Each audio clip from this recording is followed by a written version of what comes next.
Olá, bom dia, tudo bom? Começando a live da aba, no nosso projeto de lives dos sábados, a cada 15 dias. Sou Paulo Cordeiro, daqui a pouco mais eu faço as apresentações. Daqui a pouco vamos conversar com o Dr. Vinícius, querido amigo aí, colega trabalhista. Olhando o currículo dele aqui, a gente tem alguns tópicos bem parecidos assim com relação ao nosso aperfeiçoamento profissional. Se quiser já ingressar aqui, Dr. Vinícius, já vou chamar e já vou fazer as apresentações. Doutora Tati. E aí, bom dia. Bom dia, doutor Paulo. Tudo bem contigo? Tudo tranquilo com o amigo, tudo bem? Tudo bem. Grande amigo da Justiça do Trabalho.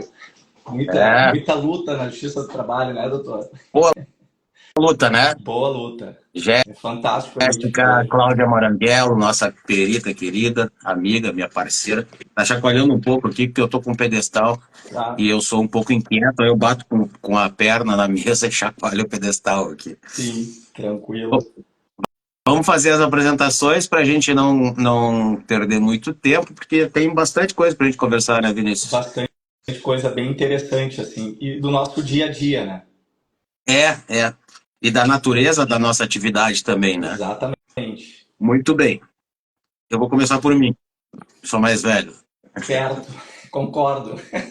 Eu sou o Paulo Cordeiro, sou um advogado trabalhista, eminentemente trabalhista. Faço alguma outra coisinha na área de consumidor. Eu gosto do direito do hipossuficiente.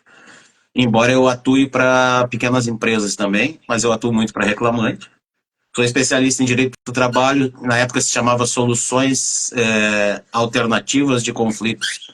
Agora se chama, vocês estão ouvindo as calopsitas do meu filho aqui, desculpe. Nós estamos com a casa em reforma, daí fica tudo meio bagunçado, elas estão aqui no gabinete hoje. Se chamava de Soluções Alternativas, agora são Soluções Adequadas de Conflitos, né? Lá pela FADEX. Direito do trabalho e soluções alternativas de conflitos. Eu entendi que era uma novidade, uma coisa boa, e ainda está em implementação muitas coisas que vão acontecer aí nesse ramo, né? E tu também tem esse conhecimento, né? Sou especializado em LGPD, eu tinha uma consultoria até pouco tempo, a gente parou as atividades, o mercado de LGPD não aqueceu tanto quanto a gente esperava, né? Sou graduado pela Ritter, faz alguns anos já, atuo como advogado trabalhista há mais de década, quase 15 anos, me formei velho. Membro da Comissão de Direito do Trabalho, membro da comissão da OAB trabalhista, membro fundador. Agora eles resolveram fazer barulho. Estavam bem quietinho. Também sou conselheiro da GETRA, enfim. Doutor Vinícius Matos, como é que fala o teu nome do meio? Lacassagne Matos. Lacassagne. É espanhol isso? Não, é francês. Francês. Eu tinha um sócio francês. Deveria estar lá em Paris agora assistindo as Olimpíadas. Deveria, né? Junto com o presidente da CBF. O meu sócio era o Giovanni Leroux. Leroux. Eu nunca soube falar direito. Sim. Doutor Vinícius é advogado trabalhista, especialista em direito do trabalho, pós-graduado também, especialista em direito, tá difícil, em direito digital do trabalho, compliance trabalhista e LGPD. Que baita pós, gente. Concluí. E é membro da nossa comissão de direito do trabalho. Concluí no início deste ano. Bem legal, bem legal. Estão surgindo umas coisas muito legais aí. Tem uma em comportamento humano que eu fiquei louco para fazer. Sim. Mas eu prefiro cursos mais rápidos, sabe? Eu ando meio cansado de rotinas, rotinas de estudo. Sim. Continuo estudando, mas eu gosto de coisas mais pontuais. Agora estou fazendo um curso de e-social. Ah, que bacana. Muito interessante. Porque sempre tive curiosidade de saber o que é isso, né? Ver o que é isso, né? Então, tem sido uma luta essa operação aí. Eu vejo as empresas com uma certa dificuldade, né? Porque precisam lançar inúmeras informações no e-social, principalmente com a questão do INSS, né? Quando faz um pagamento de uma execução. Parece que são mais de 100 e poucos campos a serem preenchidos, algo assim. É surreal, né? É, é Mas, um negocinho bem complexo, assim. Na sim, verdade, não é complexo, ele é completo, né? Então, são sim, muitos campos, tem coisas que não são pertinentes a nós, mas muitos empresários, eu atendo pequenos empresários e às vezes a gente tem que esclarecer alguma dúvida com relação a isso. E para mim sempre foi uma coisa muito abstrata, assim, sabe? Então, eu sim, queria ver como é que era, né, de verdade. perfeito. Doutora Liane, doutora Tati, doutor Gustavo, doutora Cláudia, o Carmona, meu amigo querido, bom dia. Doutora Joana, Fê.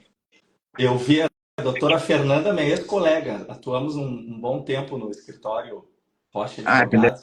legal. Agora vi a doutora Joana, a doutora Jéssica, o doutor Gustavo. Obrigado Legal. pelo prestígio aí por nos acompanhar na manhã de sábado, né? Normalmente as pessoas, todos aqui que eu citei, trabalho de segunda a sexta, É, estão sempre na luta como a gente. é, E aí parar para nos assistir no sábado pela muito manhã é legal. fantástico. É, Obrigado pelo prestígio carinho, pessoal. maravilhoso aí. E eu costumava dizer que as nossas lives eram sábado de madrugada, eu conversei contigo ontem e falei sobre isso, né? Sim. Era Então, 8 da realmente, manhã, né? é o dia que a gente pode dormir um pouco mais e tal, né? Só quem é Sim, velho como eu já não consegue mais, né? sim, Então, a perfeito. gente acorda ali cedinho e, infelizmente, ainda não consegui aprender a dormir cedo. Sim, Doutor Roberto, bem-vindo, amigo. Bom, nós vamos falar sobre conciliação, lembrando, então, dentro da nossa formação, né, doutor Vinícius, que existem alguns métodos adequados de soluções de conflitos, né? Nós temos a conciliação, esses são os clássicos, né? Conciliação, mediação e arbitragem, né? sim, E agora uma série de outras coisas que estão acontecendo. Na Justiça do Trabalho, então, nós temos aí o acordo extrajudicial, perfeito. tem arbitragem também. A arbitragem é quando as partes, a única conciliação que tem aí é as partes elegerem quem é que vai julgar a causa deles se por acaso alguma coisa não der certo naquela pré-conciliação. Sim, O acordo judicial, o acordo extrajudicial hoje que está sendo bastante utilizado até como uma per- alternativa para as lides simuladas que acontecia, sim, né? sim. Infelizmente, né? E aí quem faz isso tem que ter alguns cuidados. Tem o Perfeito. termo de quitação anual. Até complementando, doutor Paulo Cordeiro, o acordo extrajudicial, né, que eu entendo que é um dos benefícios porque dá o fim ao conflito antes mesmo de iniciar um processo. Né? O artigo Exatamente, né? 855B lá da CLT tem a previsão, né, que é uma petição em conjunto e que tem que estar as partes têm que estar representadas por algum advogado, né, Advogados podendo inclusive ser distintos, né? advogado do sindicato. E o advogado não Pode. pode ser O mesmo. o mesmo para ambas as partes, né? É. E é um instituto que tem Claro, sido aconteceu utilizado já muito. várias vezes, assim, eu vendo audiências. Né? Teve uma época que a gente era mais presencial e a gente tinha o hábito de chegar mais cedo e assistir algumas audiências, né? Fazia tratativas de corredor ali e depois ia assistir as audiências. Às vezes a gente fazia acordo até na sala de audiência, enquanto olhava os autos físicos. Sim, Antigamente era assim, né? Aí sim, sentava do lado do colega para olhar os autos daquela última olhada antes da audiência de instrução, principalmente, e aí já batia um papo ali, vamos fazer um acordo aqui, debatia alguma coisa de prova e já fazia o acordo, né? perfeito. E aí, assistindo essas audiências, eu já vi acontecer, do juiz perguntar para a parte autora, né, quem é que estava pagando o advogado dela e Sim, tudo mais, né? Então sim, são alguns cuidados que tem que tomar. Depois, quando a gente falar sobre isso, perfeito. eu vou falar um pouquinho dos cuidados que eu tomo. Então, Ótimo. oi, Cris, tudo bom, querida? Ó, doutora Cris, bom É, dia. então, são essas modalidades de acordo. Tem o aqui, termo de quitação anual também, e tem o distrato, que veio com a reforma trabalhista, assim como o acordo extrajudicial, né? Sim, Que é aquele acordo legal, né? Que é perfeito. para acabar com a relação de trabalho. Esse é especificamente para isso, Sim. né? O que eu, Fala. na verdade, né, para a gente dar sequência, né, a esse resumo das modalidades dos acordos, como bem citado pelo Dr. Paulo Cordeiro, eu vejo como vantagem, né? Uma das vantagens é a rapidez, a eficácia desse instrumento, né? E que se torna de uma forma menos onerosa e desgastante. Onerosa a gente sabe, né, doutor Paulo, porque dependendo do objeto da ação trabalhista, A exemplo do pedido de adicional de insalubridade e ou periculosidade, é imprescindível a perícia técnica, né? Se na primeira audiência, na primeira oportunidade em que o juízo estimula as partes, é uma situação que podem, né, os advogados, um entrar em contato com o outro para ver, ó, eu peço a diferença de insalubridade, por exemplo, do grau médio para o máximo. Ó, periculosidade, a gente tem laudos, paradigmas do mesmo ambiente de trabalho, que é possível que, né, seja testificado neste processo. Então, uma perícia hoje, um arbitramento, vai depender muito do juiz, né, do julgador, mas a gente sabe que é, às vezes, R$ 3.000 para cima. Né, pode sair bem caro, né? Pode ser E é arriscado para ambos os lados, né? Porque fica muito adstrito ao entendimento do perito. Então, mais ou menos, os peritos têm uma lógica que a gente mais ou menos já sabe onde vai dar. Tanto que o advogado tem que estudar isso antes de entrar com o pedido, né? Sim. O primeiro juiz da causa é o advogado, né? Então, a gente não entra com a aventura jurídica. Sim. Mas, eventualmente, a gente entende que tem o direito, mas fica na mão do perito, né? Perfeito. E também isso pode ser ruim.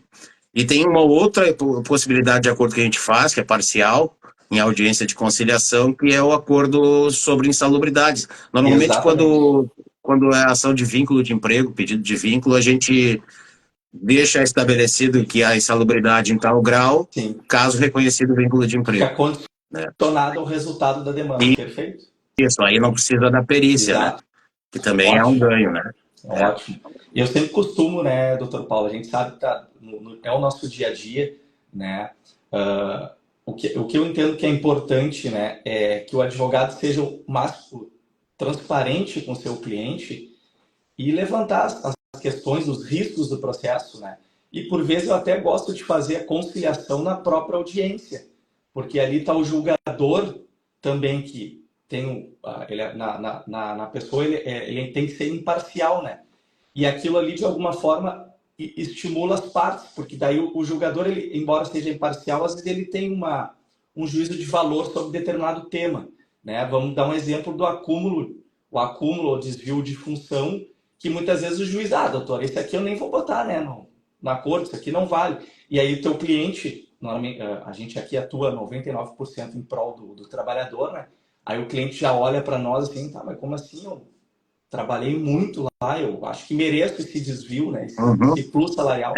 E isso a gente acaba tendo essa é uma das primeiras coisas que eu costumo dizer para o meu cliente, assim, olha só, tem pedidos hoje que não colam mais. Cumprimentando a Marinalva aí, minha colega querida, nossa colega trabalhista também. Primeiro, a ação judicial não é uma vingança. Né? Nós vamos ali resolver situações pendentes e dali se extingue. Né? Ou se reata, como já vimos, e isso tem de maravilhoso na advocacia, eu já vi a minha cliente sair da audiência e dar um abraço e chorar, porque tinha aquela pendência enorme de muitos anos. Ô, Yamashita, como é que tá? Esse é um especialista no assunto, era para estar na live hoje. Né? O acúmulo, o desvio de função, então nós estávamos falando. Isso é uma das coisas que a gente já desencoraja, a não ser que haja mesmo, né? Mas ele tem circunstâncias muito específicas para ser reconhecido. Eu costumo dizer assim, se tu te aventurar muito numa ação judicial, hoje a gente não tem o risco da sucumbência e tal, quem tem a JG tá bem mais fácil, né? Sim. Doutor Elias, mas tu tem uma questão de credibilidade com o juízo, com o teu colega, né? Perfeito. Com o teu próprio cliente, né? Porque, entrou nosso presidente Paulo Dias, saudações, querido amigo. Doutor Paulo Dias, bom dia. E aí, aos poucos, Vinícius, tu vai ficando conhecido pela tua credibilidade, pela tua seriedade, sim, né? Entre os juízes mesmo, né? Se engana quem acha que juiz não tem grupo de WhatsApp, né? Sim. A gente sabe, a gente sabe de longe, às vezes, quem são alguns colegas, né? Então, tu pode ter uma boa fama, como é mais fácil ter uma má fama, né? Sim. E aí, aquilo que eu estava te falando. Bom dia, meu querido. Bom dia, Paulo Dias. Aquilo que eu estava te falando, alguns cuidados que eu tomo. Eu tenho a graça de ser advogado de muitos colegas advogados, em várias ações, assim. E, eventualmente, eu sou convidado por algum colega para fazer o acordo extrajudicial, né? Doutor Roberto, tudo bem? A primeira coisa que eu peço sempre, passa o meu contato para o pro empregado e me passa o contato dele. Perfeito. E aí eu exijo mesmo liberdade para conversar com a pessoa e para discordar dos termos do acordo, se for o caso, né? Sim. Então aí eu faço o contrato com a pessoa para fazer a ação de acordo extrajudicial, contrato de honorários normal, procuração, declaração de hipossuficiência e tal.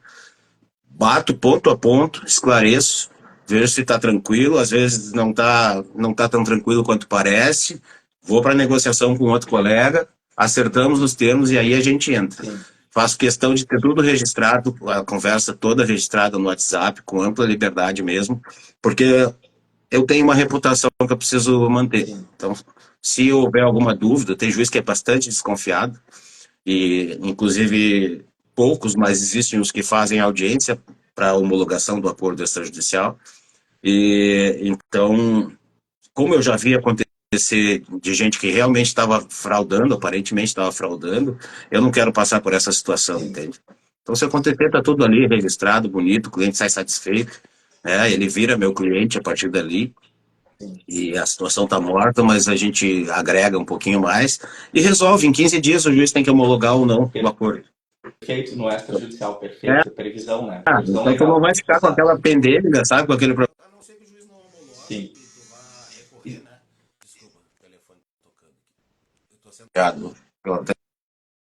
Alguém te ligou aí, Paulo? É. Só Voltei. para Desculpa. fazer uma... Eu estou sofrendo um assédio de telemarketing. Eles estão num ciclo, eles ficam ligando umas semanas, depois eles param um tempo, depois ligam de novo. É verdade. Só para complementar, doutor Paulo, o que eu acho também interessante como benefício, né, do acordo, além de dar o fim ao conflito antes mesmo de um processo, que daí seria através do acordo extrajudicial, ou naqueles casos em que a conciliação se dá antes da decisão judicial, né? O processo está em fase de instrução, às vezes nem audiência inicial ainda tem, ou já teve apresentação de defesa, e as partes já têm mais ou menos uma ideia, porque a causa já está madura. Nós temos a inicial, nós temos a defesa, e o advogado ali tem condições suficientes para analisar o que de fato a gente consegue conciliar. Então, um dos benefícios é receber antes, né? O quanto antes e evitar o tempo. Né? Ontem até fiz um levantamento, alguns dados, até me permitem aqui ler. Eu fui no Conselho Superior da Justiça do Trabalho, e tem muito legal, acho que é interessante. Aliás, caso tenha interesse... Pedro Guterres, é outro liveano aí nosso, só para cumprimentar. Sim. Continua, Vinícius. A gente tem um tempo médio do processo que é muito interessante, tá? Eu levantei esse dado. Do ajuizamento da ação até a sentença, em torno de 250 dias, o que equivale isso cerca de 8 meses, 8 a 9 meses de processo, né? Sendo otimista, né? Sendo otimista, né? E a gente vai depender de muitas uma perícia aí, tu já bota mais 2, 3 meses. Quando chega no TRT, tá? Pode chegar a 300 dias, o que também a cerca de 10 meses, né? Aí, se chegar doutor Jorge Araújo, tudo bem, doutor? Bem-vindo. O TST, né, tem em torno de... Tem uma média estimada ali pelo Conselho Superior da Justiça do Trabalho de 500 dias, o que equivale a cerca de 16 meses. Então, só um processo que tem a tendência de ter todas as fases, né, recursais, leva em torno de uns 34 meses, né? E isso torna uma média de quase 3 anos de processo. Uma visão então, extremamente otimista, inclusive. Olha, extremamente otimista, né? Inclusive, a gente tem um trabalho fantástico aqui no escritório de impulsionar processo no TST, né? Dar uma celeridade, mas mesmo assim a gente fica refém do próprio Poder Judiciário. Mas o fato é que o acordo, né? E aqui a ideia de falar sobre a conciliação é não trazer as desvantagens, tá? Porque eu sou adepto ao acordo, porque eu acho que é vantajoso, é benéfico, né? E poupa um desgaste, né? Porque, por vezes, a gente tem que levar em consideração o tipo de prova, se é que vai ser produzida essa prova, a fase do processo, né? A solvência do devedor, isso é muito importante até para o diálogo entre as partes, né? Porque não adianta a gente... Numa época, até, Vinícius, que eu defendia, que tentei botar isso em termos de acordo, que o processo voltasse para a fase de instrução, porque essa questão de solvência, tem gente que faz ótimos acordos que tu não vai receber nunca, né? Só que no momento que tu está formalizando o acordo, tu não sabe disso.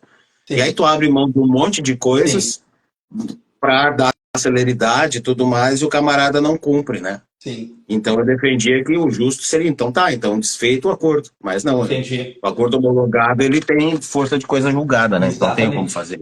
Exatamente. Perfeito.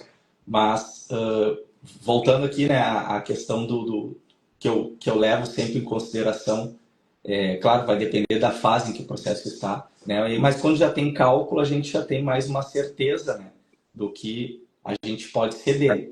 Né? Vocês costumam entrar eu às vezes sim, às vezes não, depende do processo. Sim. Já com o cálculo de liquidação, não, né? De amostragem já na inicial, né? Isso é importante para dar parâmetro, né? Por outro lado, às vezes dificulta o acordo, né? Sim. Esses tempos eu fiz 2 ações de balconista de farmácia, assim, e as 2 somadas dava quase 2 milhões. Não, o processo não ia chegar naquele valor nunca, mas se o perito for olhar todas as verbas que tu está pedindo e que tu entende que tem direito, que é o que se faz na inicial, pode chegar em valores altos, né? Sim. E nessa época ainda tinha a questão da sucumbência, foi logo depois da reforma. Perfeito. Aí, o colega do outro lado era um colega muito amadurecido, assim, em termos de advocacia mesmo, de exercício profissional. A gente se reuniu umas 4 ou 5 vezes, almoçando juntos, para discutir provas, como que a gente pretendia, que provas que seriam impossíveis, ele argumentando, eu argumentando, para depois a gente conseguir chegar num termo para acordo. E aí ainda tivemos que esperar a audiência, porque tinha resistência dos clientes, né? Dos 2 lados. Sim, perfeito. Aí o juízo ajuda bastante nesse sentido, às vezes, de explicar para as partes, né? Olha só, vai ser condenado aqui, vai ser condenado ali, talvez, né? E tal. E aí dá uma forçadinha e o negócio vai. Sim. Porque às vezes não adianta a tecnicidade quando a pessoa não tem o conhecimento e nós estamos lidando muitas vezes com a fome, né? Então, às vezes fica difícil de explicar que aquilo pode ser um bom acordo. Claro. Doutor Paulo, e falando em negociador difícil, né, como foi esse, nosso querido presidente Paulo Dias, eu já enfrentei também em alguns casos, e a gente custou a fazer o acordo, porque o Paulo valoriza muito os direitos do cliente dele e eu os meus, né? Claro. Então a gente também já teve esse tipo de conversa madura aí, de cozinhar para fazer o acordo por muito tempo, para chegar num bom termo, assim, né? Sim. Isso é importante, às vezes não é rápido. Sim. Mas é bom. É menos demorado, né? Sim, perfeito. Então, o doutor Paulo está dando risada. Bom dia, doutora Sinar, que eu vi que ingressou aqui. Bom dia, doutora. Anderson Dias, amigo de infância aqui. Amigo de infância há muitos anos. Não faz Obrigado pelo prestígio prestígio aí por nos acompanhar. Prosseguindo, então. A gente estava falando... antes de mais nada, o processo do trabalho tem essa natureza de conciliação, né? Sim. Antigamente tinha... Os basilares do processo do trabalho. Exato. Tinha a junta de conciliação prévia, que era exigência, né?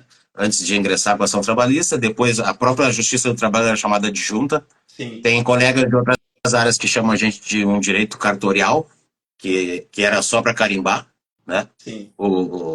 A relação. Nunca foi isso, mas quem não é do ramo costuma achar. E, sinceramente, eu que faço reclamante, eu acho bem confortável esse pensamento, porque tem colegas que chegam com um grau de formalismo, um colega civilista, tu vê que é civilista, e mais da metade da petição, da contestação é preliminar de mérito. Que para nós, claro que ela existe, é um processo judicial, mas ela é minimizada. O 840 deixa bem claro isso aí, uma breve descrição dos fatos que leve ao pedido e pronto, né? Não tem muito formalismo. Assim. Da informalidade, né, doutor Paulo? Até porque tem o ius postulandi na Justiça do Trabalho, né? Em que pese eu não encoraje isso, eu acho que o ius postulandi ele é arriscado para qualquer dos polos, e eu vejo os juízes muitas vezes incentivando pequenos empresários, olha, vamos adiar essa audiência, contrata um advogado, né? Porque é uma briga injusta, uma parte sem advogado. Não tem como. É muita técnica. Não parece, mas é muita técnica. O tempo todo, pequenos detalhes da audiência fazem toda a diferença no processo. A Exato. audiência do processo, né? A parte de amostragem, por exemplo, a gente costuma ver muito colega perder direito de horas extras porque não fez as amostragens, né? São coisas Exatamente. próprias do nosso ramo, né? Então tem que ter esse cuidado. Mas a natureza conciliatória já está lá no artigo 764 da CLT. Assim como 846, 850, 855, que está dentro desse mesmo trecho, né? E a tentativa de acordo é uma necessidade do começo ao fim do processo. O juiz vai estar sempre tentando conciliar, porque ele precisa fazer isso. Né? Então é um ramo muito, ele é muito compensatório no sentido de resultado, assim. Olha o que a doutora Cris comentou ali. A importância para um bom valendo agora. acordo começa nos procuradores, né? Entenderem que não somos inimigos, já é 50%. E é verdade, porque... Ou mais, bom, né? Mais doutor de Paulo? 50% às vezes. Já deve ter passado por isso, né? Às vezes a discussão com o próprio procurador, né? Embora ele esteja representando o cliente, por vezes cria-se uma animosidade, né? Um ambiente, digamos assim, hostil, né? O que não é legal, né? Eu acho que temos que ir mais pela razão às do vezes que pela torna emoção. impossível, né, Vinícius? Torna impossível negociar. Camarada, às vezes, é hostil com o próprio juízo, com o próprio cliente dele, às vezes não tem como. Assim como aquelas propostas, pô, tu tem um processo que nós não estamos brincando, né? Não é um balcão de negócio, como costumavam dizer que era direito do trabalho. Então os caras largam uma proposta, tem um processo ali com bastante pedidos, bastante tempo de contratualidade, salário alto, e o cara dá 2 mil para fechar o acordo. E 2 mil não chega nem no começo do processo, entendeu? Sim. Aí tipo, eu já tem dias que eu não tô tão simpático, né? Então já sabe, eu nem vou continuar. Sim. Vamos instruir, porque eu não tô aqui de brincadeira, só um pouquinho. Isso aí é desrespeito. Segue o jogo. Assim como tem situações, já uma vez eu fazendo um acordo e o gerente de um posto de gasolina saiu para conversar com o advogado e nós custamos a chegar naquela proposta intermediária e tal, era uma proposta razoável para os dois, muito boa para eles, inclusive, com parcelamento e até de verba rescisória. O único lugar que dá para parcelar a verba rescisória é na Justiça do Trabalho. Né? Sim. É uma grande vantagem a Justiça do Trabalho para o empregador também. Exato. E aí o camarada volta com uma proposta menor do que aquela que nós já tínhamos que ele tinha saído para conversar para ver se aceitava, assim. E o advogado dele, todo mundo já estava praticamente discriminando as verbas, né, para fazer o acordo. Sim. E aí é palhaçada, entendeu? E palhaçada eu acho que a gente não pode deixar acontecer num ambiente, porque por mais informal que seja a Justiça do Trabalho, é um ambiente judicial e são vidas que a gente está discutindo ali. Então não é lugar para brincadeira, né? Sim. Isso é uma outra atitude que afasta o acordo. Isso. É a não seriedade. Não dá, não tem como. O cara, complementando, outra é uma proposta muito maravilhosa, né, Vinícius? Tu tá pensando em fazer acordo por 10 mil, o cara chega com uma proposta de 20. Ele não vai cumprir, né? Sim. Até complementando a questão da discriminação das parcelas, né? Por vezes o acordo antes da sentença ali, né? As partes negociam que sejam as parcelas de natureza indenizatória, para evitar esse custo, né? Dos encargos trabalhistas perante a União. Só que às vezes o objeto da ação ele dificulta porque parte preponderante, ou se não todas as parcelas são de natureza salarial. Mas eu chamo a atenção que nós temos no Código de Processo Civil, né, o artigo 515, parágrafo 2º, que a autocomposição ela pode chamar algo que não esteja no objeto da ação. É permitido isso. Né? Eu cansei de fazer acordo quando atuava em prol das empresas, e nós tínhamos muitos processos no interior e por vezes versava só sobre horas extras, né? Então a gente acabava tentando reduzir esse custo do empregador, né? E invocávamos esse parágrafo 2º aí do artigo, né? E tem a questão também que eu vejo quando o acordo é feito sem reconhecimento do vínculo, né? Tem um encargo dos 31%, muito embora fica ajustado que tudo é natureza indenizatória, né? A União tem recorrido disso, né? E tem tem ganho, porque daí 20% Eu sempre do tomo esse empregador e cuidado, eu 11%. sempre boto uma parcela de natureza salarial. Isso. Sempre boto. E detalhe, sobre tudo, né? Está até acumulado isso, inclusive tem uma orientação jurisprudencial do TST e tem uma súmula do nosso regional, que salvo melhor juízo é a súmula 41, que diz que esses encargos é sobre o total do acordo, independentemente da parcela indenizatória. Quando o acordo Tá ouvindo aí? homologado não reconhece o vínculo. Agora é o gato se metendo na nossa live. Tá um zoológico aí, doutor Paulo. A minha casa é um zoológico. Tenho gato, peixe, cachorro e passarinho, tudo convivendo junto. Sim. E solto. E complementando a questão da discriminação, a gente também, obviamente, temos que levar em consideração quando já há sentença, né? Quando há o acordo homologado após o trânsito em julgado, né? Da sentença condenatória, aí tem que respeitar a proporcionalidade, né? Para evitar, né? Digamos assim, a sonegação do devido imposto à União, né? E no final da live, se conseguir ali, eu achei fantástico ontem.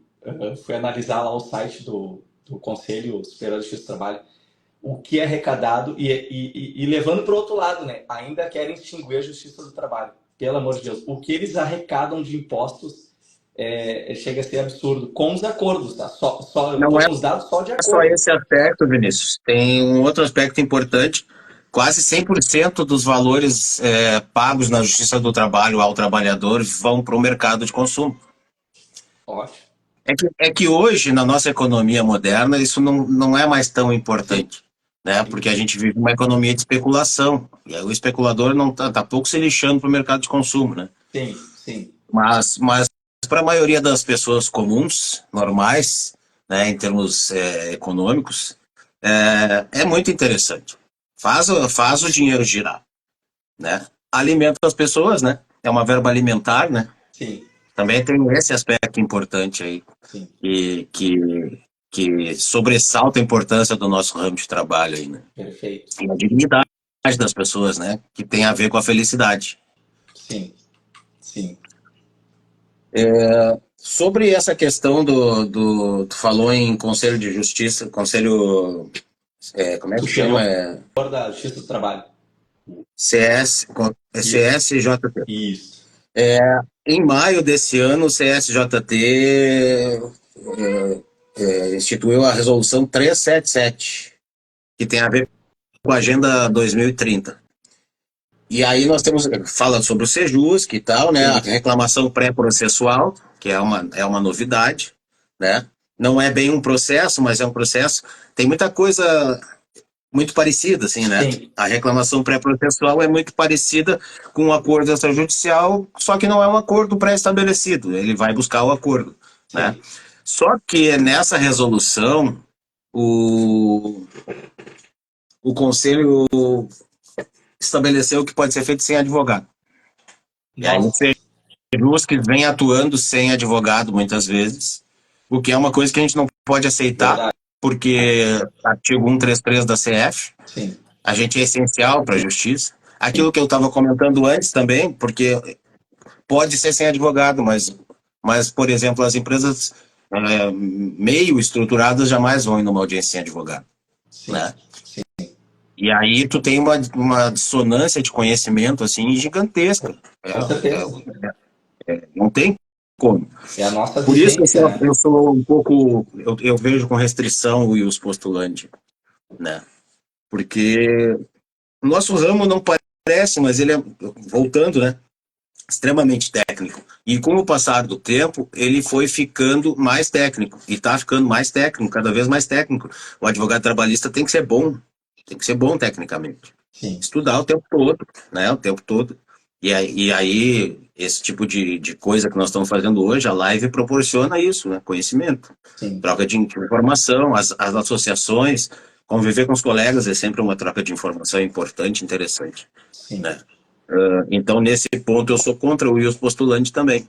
Sim. Fiz um vídeo no meu canal uma vez, tomei bronca de montão aí. Pessoal achando que o que a gente quer é ganhar dinheiro. Óbvio que eu quero ganhar dinheiro, preciso sustentar o meu monte de filhos, né? E esses bichos tudo que estão aqui. Mas não é isso. É dar segurança. É responsabilidade. Acordo, né? A ideia do advogado é dar segurança ao acordo, né? Por Exato. questões técnicas, né? E, inclusive, conhecimento. Às vezes não é nem só técnica, mas conhecimento de determinada demanda, né? Uhum. Que é habitual, que a gente lida, hora extra, o tipo de prova. Olha, tu vai estar fazendo um acordo aqui que não é a verdade, né? Tu vai estar abrindo mão de muitos valores. Então, Mas aí entra a ponderação, né, Vinícius? Tu sabe, por exemplo, que depender de prova oral é um pepino. também. Pepino. Sobre vários aspectos. Né? A gente sabe que alguns juízos têm lado. A gente sabe disso, não vamos ser hipócritas. Né? Então, às vezes, num depoimento pessoal, existe pega-ratão, né? Existe aquela pegadinha ali que o camarada pode mergulhar e aí acabou o teu pedido. Né? Assim como outras questões técnicas, como falamos antes da amostragem, né? Sim. Então tem juiz que não vai te deixar produzir a prova oral porque tu não fez a amostragem. São vários aspectos, assim. E a testemunha. A testemunha é uma incógnita, sempre. Sempre. Verdade. Conversa com um camarada antes, olha, tio, eu não quero que tu minta. Não tenta ajudar, porque o juiz percebe que tu tá tentando ajudar, acaba com a prova, não é bom. Eu sempre converso assim com a testemunha, mas vamos tomar ponto a ponto. Tu viveu tua situação, tu sabe, tu conhece isso, tal, tal, tal. Conversa, tu sabe o que o cara vai falar, o cara te dá toda a certeza que vai falar aquilo, e aí chega na audiência e ele fala o contrário. Sim, acontece. Acontece, e tu fica limitado para poder tentar esclarecer. Eu interrompo a audiência às vezes. Paciência. Tá, doutor, só um pouquinho. Especialmente depoimento pessoal. Sim. Tu vê que a pessoa não está entendendo, que está sendo induzida ao erro, às vezes. Eu não digo que isso seja de forma proposital, mas às vezes acontece na dinâmica, né? Sim. E eu interrompo, digo, doutor, fui eu que fiz a entrevista desse cliente, eu sei que ele não entendeu a sua pergunta, fui eu que fiz essa. Então, sim. De certa forma, tu acaba dando um toque para a pessoa que ela está indo mal, né? Sim. E por desconhecimento, por nervosismo, sim, né? Essa semana aconteceu um fato aí com uma juíza e ela constrangeu bastante a testemunha, chamou a testemunha de gordinha, ou coisa assim, quando falava de hora intervalar. Sim. Não vou narrar quem é a pessoa, nem onde, nem nada. Mas às vezes uma frase que na cultura do reclamante, da testemunha é ofensiva, tu tira a pessoa da órbita. Sim, tu não consegue mais produzir uma prova oral decente. A pessoa se perdeu. Sim. Né? E depois ficou nervoso, sim, ferrou. E testemunha mentirosa também, tem bastante. Infelizmente tem. Eu já vi testemunha ganhando dinheiro no banheiro da Justiça do Trabalho depois do depoimento. Que horror, né? Doutor Paulo, então, dando seguimento aqui, até trazer umas informações, né? Feito essas considerações, chegando a um consenso, né? As partes com os respectivos procuradores, inclusive com a ajuda do conciliador, né? O próprio juiz, do magistrado, né? O que deve constar no acordo, né? Parece óbvio, para nós é óbvio, né? Mas o valor, a importância a ser paga, né? O que de fato vai ser pago, não necessariamente pode ser espécie, pode ser um bem oferecido, enfim. É raro, mas existe, né? E chama a atenção, né? A luta que a gente vem tendo em alguns tribunais dos honorários de sucumbência, o que é terrível, né? A gente tem um costume aqui, por lidar com demandas no TRT da 4ª Região, aqui no Rio Grande do Sul, e a gente tem conseguido chegar ali, né, nos 15%. Né? Alguns juízes já, 10%. Mas a gente tenta dialogar e, por vezes, consegue chegar. Praxe, né? É a praxe. Só que no TRT 12... É a antiga praxe. Mas isso não é... O CPC não estabelece isso. Exato. Só que no TRT 12, lá de Santa Catarina, eu já tive 2 acordos que não consegui chegar na sucumbência. Porque lá é comum não ter sucumbência. Né? E, enfim, seguindo, né, a forma de pagamento, né, tudo isso tem que ser bem negociado, porque dependendo do parcelamento, vamos fechar um acordo de 20 mil, eu quero 20 parcelas de 1.000, já fica um pouquinho mais difícil, né, para o cliente entender, porque daí se for 20 meses, deixa tramitar o processo, vai para o risco, né, processual. Então tem esse diálogo, né. Às vezes, Vinícius, é a única forma da pessoa conseguir pagar. Sim. E tu não tem que fazer execução forçada. Com certeza. Então, às vezes, também é uma vantagem, mesmo que seja muito pedalado. Assim. Eu tenho um que agora eu pedi para o juízo para que fosse depositadas as verbas dentro do processo, porque a minha cliente faleceu. e a associação dela não chega num acordo para fazer o inventário. Sim. Né? O dinheiro, eu tô com dinheiro depositado também, mas eu fiquei com dinheiro um bom tempo, assim, recebendo, deixei rendendo e depositei corrigido. Sim. É um pepino para nós também ficar com dinheiro de terceiros, né? Sim, verdade. Mas Muito, nesse muito. caso era assim que a empresa podia pagar e a gente fez o acordo em 18 E parcelas. aí, então, depois estando em juízo até regularizar a situação do inventário. Isso. Perfeito. Ótimo. É. Mas, enfim, isso é só a ilustração do que eu estava falando, da Claro. quantidade de parcela. Depende de cada caso. Depende de cada caso. Sim. O que não dá é para fazer de forma jocosa, tipo, tá, tramitou o processo, chegou na liquidação, cálculos homologados, fez todos os recursos de cálculo possível, todos os recursos de execução possível, e aí chega na hora de pagar, aí vem propor um parcelamento desses. Sim. Aí é sacanagem, né? Sim. Aí é sacanagem. Aí, dando seguimento aqui, doutor Paulo, a forma do pagamento, né? Se depósito em conta do procurador, né? Ou conta judicial, já enfrentei isso também, outros TRTs que não gostam de depositar na conta do procurador, e sim depósito judicial, depois desse pedido alvará. Mas é um pepino, tem que tirar a guia todo mês para pagar. Né? Burocracias Aí para tem que alguns. esperar o alvará. Isso. É um saco, é ruim. E o cliente precisando do dinheiro, exatamente. A questão da cláusula penal também, às vezes acontece um enfrentamento, né? O juiz, não, aqui comigo é 20. Bom, o artigo 412 do Código Civil, ele, na verdade, entre os artigos lá 408 até 416... Amiga Alice, tudo bom, querida? E o 412 diz, não, a cláusula penal ela não pode exceder o da obrigação principal. Bom, então isso dá margem à negociação entre os advogados e as partes. Pode ter cláusula penal de até 100%. Isso eu acho um absurdo, né? O juiz, não, aqui na minha vara do trabalho é 10%. Não. Outra, tu tá falando de convenção entre as partes. As partes convencionam a cláusula penal, não é o juiz que determina. E a cláusula penal é muito importante, né? Como tu bem falou no início, doutor Paulo.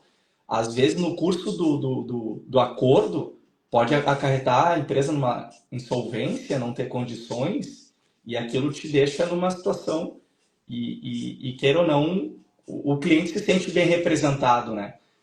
Na hipótese de um inadimplemento, vai ter um ganho ali. E, se possível, antecipação das vincendas. Exatamente. O que é ótimo, né? E sobre a quitação, que já foi um tema, inclusive tem algumas ações, né? Às vezes por uma questão, com todo respeito, caso alguém já tenha passado por isso, mas às vezes por falta de técnica no ato, né? Judicial ali na solenidade, quando é feito o acordo, a forma da quitação, né? E eu, como já trabalhei para muito tempo atuando em prol de empresas, a empresa exigia que o acordo não só desse quitação ao contrato de trabalho, como a petição inicial, inclusive aquelas decorrentes, né, de qualquer doença ocupacional, acidentária.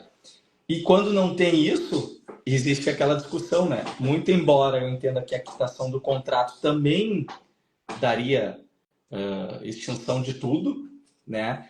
Se não tiver previsto, pode acarretar numa discussão. Eu descobri que eu estou com uma doença que ela é decorrente daquela relação empregatícia, da qual eu fiz acordo no outro processo. Esse tema ele já... Mas aí é do trabalho do advogado também, conversar com o cliente e entender se pode haver uma hipótese dessas. Né? Claro, tem doenças ocultas, mas dificilmente elas são doenças do labor, né? São doenças que vão aparecer depois, mas que não tem a ver com o labor. As do labor, elas costumam ser mais imediatamente demonstradas, né? Sim. Um alerdorte, um abalo psicológico, alguma coisa assim, né? Sim. Mas sim, tem que ter esse cuidado e tem um certo risco, né, Vinícius? Porque a gente não tem bola de cristal e a gente quer terminar com aquele efeito. Então, às vezes, tem circunstâncias que estão imprevisíveis. Paciência, né? Paciência, verdade. A gente comentou um pouquinho mais ali no início da live a questão da discriminação, né, das parcelas, que também tem uma importância, né? Eu costumo até ajudar, quando eu estou pelo reclamante, eu costumo ajudar o advogado da reclamada e tal. Eu acho que isso é parceria, reduzir né? O máximo, né? Coleguismo, né? Isso, coleguismo, exatamente. Também o prazo para informar eventual adimplemento, né? Aqui tem sido praxe 10 dias após a última parcela, né? Aí tem juízes que coloca cada parcela, o que eu acho que não faz muito Eu gosto de sentido. botar a cada parcela, mas eu sempre digo pro colega assim, ó, tia, se tiver algum pepino, não registre em ata, ou às vezes registre em ata, uma tolerância de até 24 horas, alguma coisa assim, porque às vezes acontece, né? Sim. E eu só não vou ficar te ligando, é o que eu digo para meus colegas. Só não vou ficar te ligando para avisar que o cliente não pagou. Vou esperar 1, 2 dias e aí eu vou notificar no processo. Então é só o camarada ficar atento, o empresário também tem que ficar atento e avisar o advogado dele, ó, não consegui pagar, fala lá com outro advogado, né? Já tem colega que faz bolo por quase nada. Às vezes acontece do cara esquecer. Acontece. E o advogado não está cuidando lá as parcelas, o financeiro do cliente que cuida. A época de enchente aí, por exemplo, teve caso que o meu cliente se passou. O cliente é regularmente pagador de acordo, tranquilo. Não tem grandes demandas, mas quando tem, faz o acordo e paga, cumpre tudo direitinho, né? Sim. Mas atrasou. E aí aconteceu essa questão, eu fui estudar, e nós estamos contestando, né, em alguns casos, porque foi mero atraso, não foi inadimplemento. Sim, perfeito. Não, verdade, verdade. Né? E já tem jurisprudência nesse sentido. Sim. Não é muito ampla, mas tem. Sim. Eu tive um Coisa da caso. vida real, né? Sim. Coisa da vida real. Nós tivemos um caso recente aqui que tinha passado o Nós só prazo. temos mais 15 minutos, Vinícius. Perfeito. Tá, então vamos.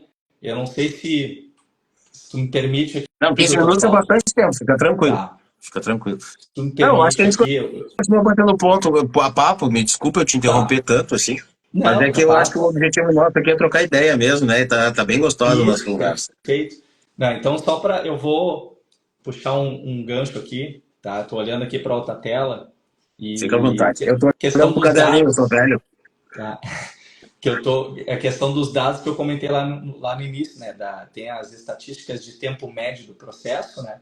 E por isso que eu digo, né, sendo otimista, a média estabelecida aqui pelo CSJT é de até 3 anos, o que a gente sabe que vai depender muito da complexidade da demanda, né?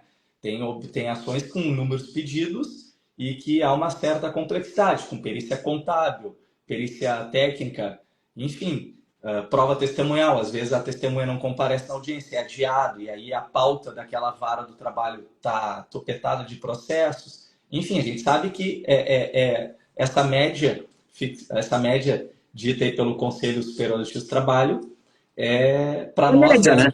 é otimista demais, tá? Mas aí os dados, eu estou aqui com um site que tem uma consolidação de dados estatísticos do Sejusc 2023, tá? E o nosso TRT aqui, ele é considerado como porte grande. Então, eu fiz a seleção aqui só de porte grande. Nós temos o TRT da primeira região, da segunda, São Paulo, né? TRT da terceira região, Minas Gerais, e o nosso TRT, quarta região, Rio Grande do Sul. Primeira é Rio de Janeiro, né? 15ª, né? Que é de Campinas. Olha só que interessante. Em dados, assim, foram realizados 108 mil audiências, tá? Nesses 5 tribunais aqui, certo? E homologaram 47 mil acordos. Né? Tem uma arrecadação aqui anual que totalizou 3 bilhões, tá? 452 milhões e assim vai pedrada aqui. Mas, por exemplo, vamos pegar só o TRT4 aqui, que é o que a gente vive aqui. Que atua mais. Tiveram 11.306 audiências, tá? Aqui tem um dado que eles dizem que em torno de 13 conciliadores, porque daí que eles estão falando diretamente do Sejusc, né? E não das varas de trabalho. Então, desses 11.306 audiências, foram feitos acordos em 5.468, o que deu aqui um percentual de 48%, quase 50%, né? 48%, né? E aqui valores conciliados em 2023, 371 milhões de reais. E sabe quanto de recolhimento, Paulo? Só de INSS, tá? 31 milhões, tá? Imposto de renda, 6 milhões. Então, assim, ó, é um retorno para a sociedade imediato. É muito, né? Eu acho que vejo no geral, tá? E seria interessante de saber para onde está indo essa grana. Mas é impactante, é uma arrecadação né? Tem mais a arrecadação Bem elevada. que não provém de acordo, né? As multas, por exemplo, né? As multas de fiscalização, Isso. né? As multas aplicadas pelo MPT, que também tramitam pela justiça, enfim, é uma grana importante para a sociedade, né? Muito. Tu falou em Sejus e me chamou a atenção uma coisa que a gente não pode deixar de falar, temos pouco tempo, então eu tenho que só puxar isso Claro. rapidinho. O conciliador do Sejusc tem acontecido com esse encorajamento do Conselho de Justiça do Trabalho, Conselho Superior de Justiça do Trabalho, tem acontecido de, eventualmente, os conciliadores passarem por cima do advogado, né? Tentar convencer as partes de fazer o acordo de uma forma atécnica, digamos assim. Sim. Né? Atropelada. Sim. Então, a gente tem que ter atenção com esse tipo de coisa. É conveniente a gente se dar bem com as pessoas, é óbvio. Sim. É conveniente tu ser simpático, nem todo mundo mas é conveniente. Sim. Agora, tu não pode ser complacente com algumas coisas. Assim. E esse é o tipo de coisa que a gente tem que deixar bem claro que o cliente está assistido e que o cliente, que tu fala pelo cliente. Fantástico, doutor Paulo. Eu acho que é isso. É importantíssimo, porque realmente no afã de fazer, estão passando por cima da gente. Sim. Se a gente não exigir o cumprimento da CF, a gente vai ser extinto. Sim. E isso é um prejuízo para o cidadão. E complementando, doutor Paulo, eu tive recentemente uma audiência, mas era na própria vara do trabalho. Não vou citar ela aqui, mas a servidora, né, que fez toda a conciliação, nossa, foi bem delicado. Ela simplesmente apurou e foi fazendo juízo de valor. Ah, doutor, 1236 está, né, superado. Ah, é dano moral, doutor, vai depender da prova. Se não tiver testemunho. Eu já estou até imaginando. Ela começou praticamente a julgar o processo. Né? Estou imaginando que até aonde que foi isso. E dando força à parte contrária. A parte contrária está praticamente, não, então vamos fazer. Tipo, ou seja, o cliente ele fica um pouco, ele sente mal ali nessa situação porque acredita que o processo dele não vale nada. Né? E aí ele confia em ti, mas ele tem um advogado falando grosso, tem um juiz, tem um servidor que ele não sabe quem é juiz, quem é secretário de audiência, não sabe dessas coisas, não é obrigado a saber. Né? Então, eu costumo explicar a dinâmica e tudo mais, mas são pessoas leigas. Sim. Muitas vezes com pouca instrução. Então, não adianta, tu vai muito na confiança, mas aquele ambiente é muito importante. Sim. E tal é a importância do ambiente, por exemplo, eu ano passado, atendendo uma empresa, eu fiz uma audiência, várias audiências na mesma tarde, com os colegas de um município, distante de Porto Alegre até, nós resolvemos 90 processos numa tarde. Sim. Fiz acordo em 90 processos com a empresa. Recorde. A maior dificuldade foi estabelecer as premissas iniciais, né? Porque, como se tratava de uma empresa terceirizada, a desconfiança é bem grande, né? Sim. Então, a gente teve que fornecer uma garantia e a empresa não tinha bens para essa garantia. Fizemos um seguro de garantia judicial. Sim. E aí transitou com muita tranquilidade, assim. Foi muito legal. Até disse para o juiz, excelência, o senhor não esqueça do meu churrasco, né? Porque o senhor vai cumprir todas as suas metas do CNJ, então o senhor me chama para o churrasco aí para a gente comemorar juntos, né? Sim. Enfim. Mas tu vê como é a questão do profissionalismo, da seriedade e da... Não vou dizer descontração, eu sou descontraído, mas é a não inimizade para tu compor. O colega não é teu inimigo, o colega é teu adversário. Às vezes até um bom cumprimento lá, né? Na audiência, estendendo a mão ao situações básicas. Né? Eu tenho facilidade que eu sou brincalhão e as pessoas costumam se desarmar com gente brincalhona. Sim, né? Sim. Mas também, às vezes, isso corre o risco de desvirtuar, porque às vezes a pessoa pensa que tu por ser brincalhão, tu não é sério, né? Sim. Então, às vezes, tu é obrigado a falar grosso também, né? Para mostrar que nem é 8 nem é 80, né? Mas essa cordialidade, esse respeito pelo juízo, inclusive, porque tem colega que reclama que o juiz é isso, é aquilo, mas esquece que ele também é. Sim. E é relacionamento humano. Tu imagina tu ficar numa sala fechada o dia inteiro ouvindo desaforo. Exato. Tem cabeça que uma hora não tem mais cabeça para aguentar esse tipo de coisa, né? São seres humanos. Sim. Então, são todas essas circunstâncias e todos os cuidados que a gente tem que ter antes, durante e depois da audiência que fazem diferença no mundo do processo do trabalho, eu acredito. Né? Perfeito. É uma disciplina, né? E 5 minutos finais, meu amigo. Acho que a gente já se despede. Tem mais alguma coisa mais pontual que tu queira trazer para nós? Então, acho que eu trouxe aqui, a gente conversou sobre vantagens, né, os benefícios, o que deve ser levado em conta para a negociação, né? A gente falou ali o que deve constar no acordo, né? Essa ideia, principalmente o Dr. Paulo Cordeiro chamou bastante atenção da questão da seriedade, né, da urbanidade no ato ali, né, o diálogo entre as partes e advogados, o que é muito importante, né. A gente tem que tirar essa ideia de que a parte contrária é inimiga, né. E é aquilo que eu sempre comento, a gente tem que ir pela razão e deixar um pouco de lado aquela emoção, né. E principalmente deixar essa transparência ao próprio cliente. Porque por vezes o cliente ele está com uma situação, um dano moral que ele, né, só ele sabe o quanto está sofrendo, né. Então a gente tem. Sim. Só que a gente tem que monetizar esse sofrimento, né? Exato. E a monetização do sofrimento não é bem entendida às vezes pelo cliente. Por isso que tu tem que começar um relacionamento deixando claro que não é vingança. Exato, perfeito. É a palavra-chave. Não é vingança. Isso aí. Tu fica preso na emoção do cliente. Deixa eu apresentar para vocês aqui. Deixa eu ver. São elas, ó. Ah, que linda. E ali tá o gatinho que tá querendo comê-las. Eu acho que da minha parte é isso, doutor Paulo. Acho que foi bacana aqui isso, conversa, o diálogo. Baita conversa, gostei muito, Vinícius. Foi muito legal. Um sábado de manhã. Sim. Hoje eu tenho um dia bem cheio de atividade. Comecei o dia de forma muito prazerosa conversando contigo aí, vendo os colegas que nos acompanharam na live aí. Agradeço. Né, os amigos. Também.